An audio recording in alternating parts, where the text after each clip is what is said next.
Pour commencer, une image forte de la nuit, l'hommage à George Floyd à Minneapolis. 8 minutes 46 secondes de silence ont été observées, 8 minutes 46, le temps passé par un policier blanc agenouillé sur le cou de cet Afro-Américain de 46 ans. George Floyd est mort asphyxié lors de son interpellation. Un décès qui a provoqué une vague de colère à travers la planète contre les violences policières en France. Depuis le début de la semaine, comme aux États-Unis, eh bien, les manifestations se multiplient. Ici, des images de Washington, New York, Long Beach ou Santa Monica en Californie. Hier soir, c'est à Lille que les Français se sont mobilisés. 2000 personnes environ contre le racisme. Plusieurs personnalités donnent de la voix dans ce contexte. C'est le cas d'Omar Sy. Dans une tribune publiée par l'Obs, l'acteur appelle la France et les Français à se réveiller. On en parle évidemment dans un instant avec Denis Jacob du syndicat général, secrétaire général du syndicat Alternative Police, et avec Mélanie Vecchio du service police-justice de BFM TV. Avant de les entendre, les mots de Nicole Belloubet ce matin sur BFM TV pour la garde des Sceaux. Le racisme n'est pas compatible avec la République. Écoutez. Racisme, je le redis, ce n'est pas compatible avec la République, ni dans ses principes, ni dans son objet même. Franchement, la République, c'est la recherche de la cohésion sociale. Je m'arrête là sur les grands principes, je ne veux pas aller au-delà et de la cohésion républicaine. Donc le racisme, par définition, n'est pas compatible avec cela. C'est pour ça que toutes les injures raciales, tous les actes racistes sont pénalement sanctionnés.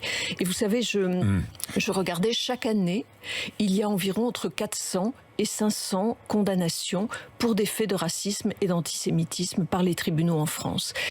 Voilà pour les déclarations de la garde des Sceaux ce matin sur BFM TV. Elle faisait face à Jean-Jacques Bourdin. Bonjour Denis Jacob, merci d'être avec nous ce matin en direct dans le live BFM.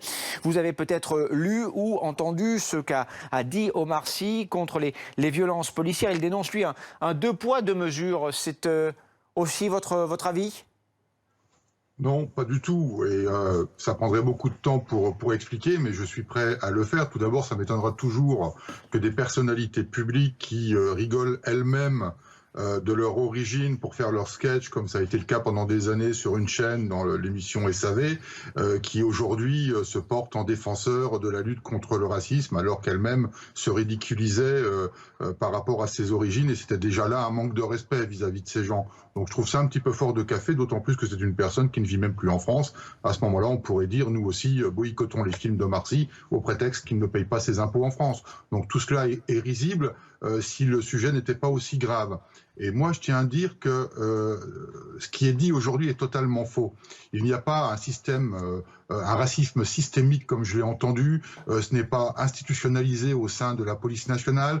Ce ne sont pas des pratiques quotidiennes et courantes de tous les policiers. Il y a des comportements et des pratiques déviantes de la part de certains, il ne faut pas le nier, il y a des faits aujourd'hui qui le démontrent, il faut lutter contre ça, je ne suis pas connu comme étant quelqu'un qui a pour habitude d'être complaisant avec le ministère de l'Intérieur, mais sur ce sujet, je tiens quand même à signaler que moi j'ai connu les deux polices, l'ancienne police à la fin des années 80 et puis la nouvelle police à la fin des années 90 avec une période transitoire où le ministère de l'Intérieur a mis en place une véritable politique d'ouverture de la police nationale vers sa population, notamment par des recrutements à l'image de la société telle qu'elle est composée, c'est-à-dire avec des policiers de toutes origines, des Noirs, des Blacks, des Blancs, des Beurs, pour reprendre l'expression, mais aussi des collègues d'origine asiatique et aussi des collègues qui sont aujourd'hui homosexuels, lesbiennes. Je rappelle qu'il y a une association qui a été créée il y a une vingtaine d'années maintenant qui s'appelle FLAG, à laquelle j'appartiens notamment, et qui lutte contre ces discriminations et qui aujourd'hui est reconnue par le ministère de l'Intérieur et qui va dans les écoles de police pour faire de la pédagogie, de la sensibilisation contre toute forme de discrimination. Et il faut arrêter de dire que la police a organisé un système raciste. Et permettez-moi de dire que dans ces manifestations, il y a des personnes qui viennent de quartiers difficiles dans lesquels il y a de l'homophobie faites par ces mêmes personnes. Il y a eu de nombreux sujets, de nombreux reportages faits sur ce sujet-là, mais là, étonnamment, c'est tabou, on n'en parle pas. Donc, à un moment donné, il faut revenir à quelque chose de raisonnable, d'apaisé. La police travaille sur ces déviances dont on parle aujourd'hui. L'IGPN a une politique aujourd'hui également de totale transparence depuis plusieurs années avec un rapport annuel. Ce que vous dites, Denis Jacob, c'est que la police a changé. Malgré tout, il y a des affaires assez régulièrement. La dernière en date dont on a eu connaissance est celle de Rouen, où des policiers sont mis en cause par d'ailleurs l'un de leurs collègues. Dans des échanges sur les réseaux sociaux, ils utilisaient des mots comme nègre, comme bougnoul. Alors, ils vont être envoyés en conseil de discipline. Pour l'instant, ils n'ont pas été sanctionnés.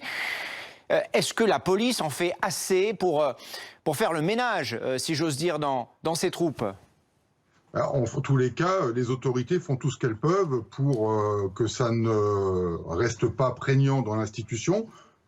Je ne vais pas relativiser le problème parce que c'est grave, le racisme de la police. Il n'a pas sa place dans la police, il n'a pas sa place, comme d'ailleurs l'a dit la ministre de la Justice de notre République. Pour autant, ça reste des cas minoritaires. Vous parlez de l'affaire de Rouen. Mais pourquoi cette affaire ressort aujourd'hui? Ça fait plusieurs années qu'elle est en cours, cette affaire, et là, ça ressort comme du chapeau du magicien pour aller... Pas plusieurs années, quelques mois, hein, ça date du mois de décembre. Hein.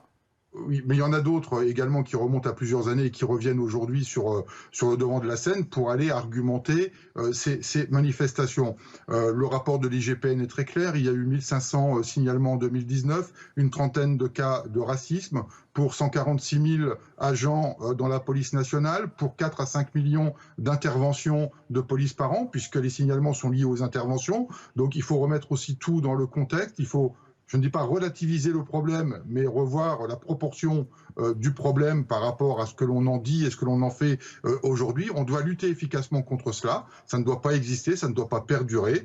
Moi, je condamne les propos qui sont tenus. Ils doivent être sanctionnés à la hauteur de leur gravité. Là-dessus, il n'y a pas d'ambiguïté. Je pense que tous les collègues qui se sentent concernés par ce problème le disent, mais je ne peux accepter aujourd'hui qu'on fasse le procès des policiers, le procès de la police nationale, parce que ça ne reste que des cas minoritaires. Merci Denis Jacob d'avoir pris le temps de répondre à nos questions en direct ce matin dans le live BFM. Mélanie Vecchio, Omar Sidi, nous aspirons à une police digne de notre démocratie, une police qui protège sa population sans distinction de couleur, de peau, de provenance sociale, la même pour tous qu'on habite dans les centres-villes ou dans les quartiers populaires. Est-ce que ça existe et quelle est l'ampleur du phénomène des contrôles aux faciès en France? Et c'est encadré comment d'ailleurs? Factuellement, c'est très compliqué à dire parce qu'en fait, en France, il n'y a pas de statistiques ethniques. C'est-à-dire qu'il n'y a pas de décompte, de contrôle en fonction de la couleur, de l'origine de la personne qui va être interpellée, qui va être contrôlée. Donc, en plus, si ce fichier existait, ce serait illégal. Alors, ce qui est sûr, c'est que les contrôles, ils sont encadrés. Ils sont encadrés à l'article 78.2 du Code de procédure pénale. Ces contrôles, eh bien, ils doivent avoir lieu sous certaines conditions. Je vous cite quelques conditions. Par exemple, si la personne, eh bien, elle a commis ou tenté de commettre une infraction, elle peut être contrôlée. Si elle se prépare à commettre un crime ou un délit, si elle est susceptible de fournir des renseignements utiles à l'enquête, ou encore si la personne est tout simplement recherchée. Donc voilà, c'est très encadré. Il ne peut pas y avoir de contrôle comme ça au faciès, en tout cas. Et dans les faits? Dans les faits, effectivement, il y a plusieurs...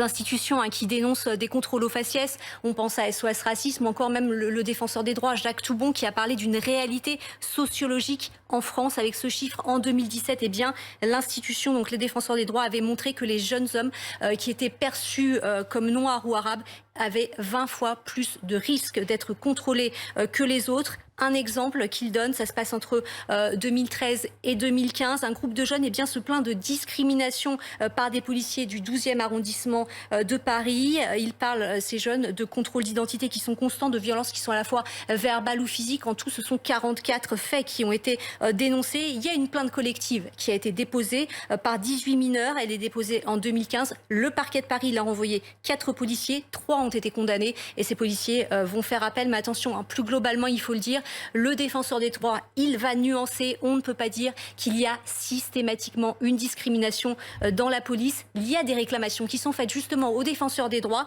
Et Jacques Toubon dit que dans 90% des cas qui leur sont transférés, il n'y a pas de manquement de la police ou de la gendarmerie. Merci Mélanie pour ces explications.